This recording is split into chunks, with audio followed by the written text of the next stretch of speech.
Book of Genesis, chapter 31. Jacob heard that Laban's sons were saying, Jacob has taken everything our father owned and has gained all his wealth from what belonged to our father. And Jacob noticed that Laban's attitude toward him was not what it had been.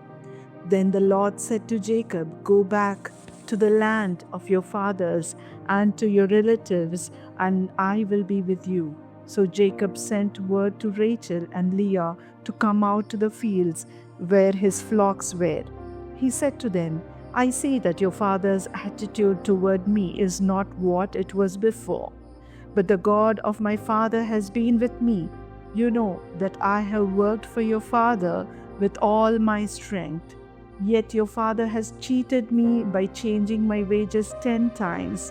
However, God has not allowed him to harm me.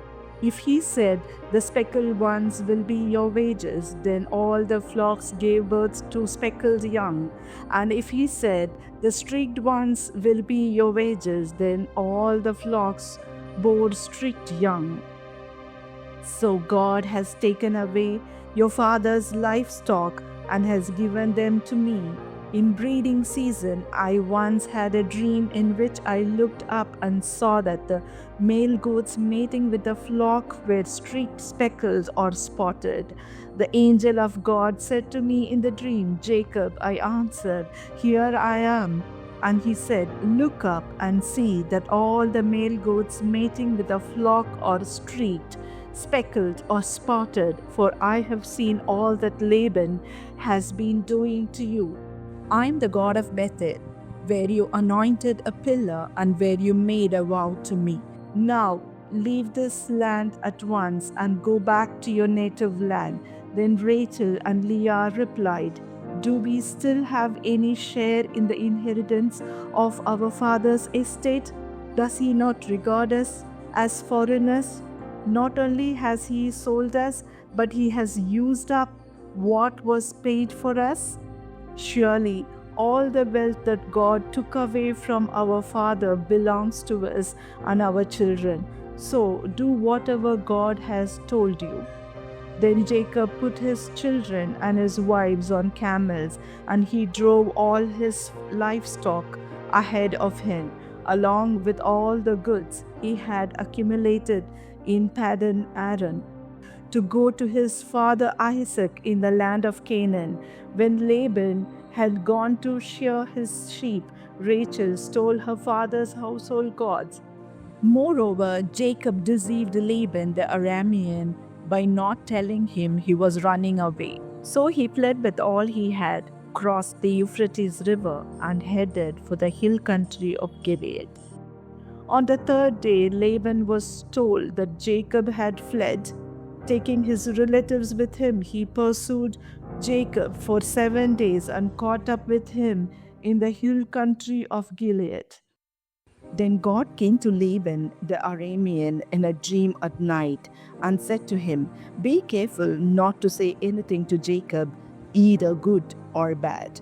Jacob had pitched his tent in the hill country of Gilead when Laban overtook him, and Laban and his relatives camped there too. Then Laban said to Jacob, What have you done? You have deceived me, and you have carried off my daughters like captives in war. Why did you run off secretly and deceive me? Why didn't you tell me so I could send you away with joy and singing to the music of timbrels and harps? You didn't even let me kiss my grandchildren and my daughters goodbye. You have done a foolish thing. I have the power to harm you, but last night the God of your father said to me, Be careful not to say anything to Jacob, either good or bad. Now you have gone off because you long to return to your father's household. But why did you steal my gods? Jacob answered Laban, I was afraid because I thought you would take your daughters away from me by force. But if you find anyone who has your gods, that person shall not live in the presence of our relatives. See for yourself whether there is anything of yours here with me, and if so, take it. Now Jacob did not know that Rachel had stolen the gods. So Laban went into Jacob's tent and into Leah's tent and into the tent of the 2 female servants, but he found nothing. After he came out of Leah's tent, he entered Rachel's tent. Now Rachel had taken the household gods and put them inside her camel's saddle and was sitting on them. Laban searched through everything in the tent but found nothing. Rachel said to her father, "Don't be angry, my lord, that I cannot stand up in your presence. I'm having my period." So he searched but could not find the household gods. Jacob was angry and took Laban to task. "What is my crime?" he asked Laban. "How have I wronged you that you hunt me down? Now that you have searched through all my goods, what have you found that belongs to your household? Put it here in front of your relatives and mine, and let them judge between the 2 of us. I have been with you for 20 years now. Your sheep and goats have not miscarried, nor have I eaten rams from your flocks. I did not bring you animals torn by wild beasts. I bore the loss myself, and you demanded payment from me for whatever was stolen by day or night. This was my situation. The heat consumed me in the daytime, and the cold at night, and sleep fled from my eyes. It was like this for the 20 years. I was in your household. I worked for you 14 years for your 2 daughters and 6 years for your flocks, and you changed my wages 10 times. If the God of my father, the God of Abraham, and the fear of Isaac had not been with me, you would surely have sent me away empty-handed. But God has seen my hardship and the toil of my hands, and last night he rebuked you." Laban answered Jacob, "The women are my daughters, the children are my children, and the flocks are my flocks. All you see is mine. Yet what can I do today about these daughters of mine, or about the children they have borne? Come now, let's make a covenant, you and I, and let it serve as a witness between us." So Jacob took a stone and set it up as a pillar. He said to his relatives, "Gather some stones."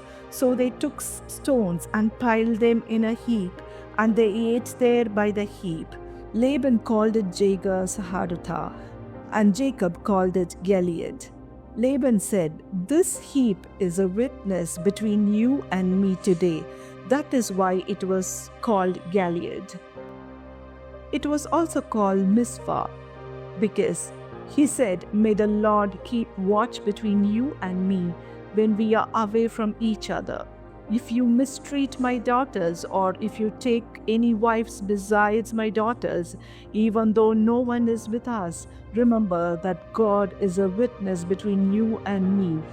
Laban also said to Jacob, "Here is this heap, and here is this pillar I have set up between you and me.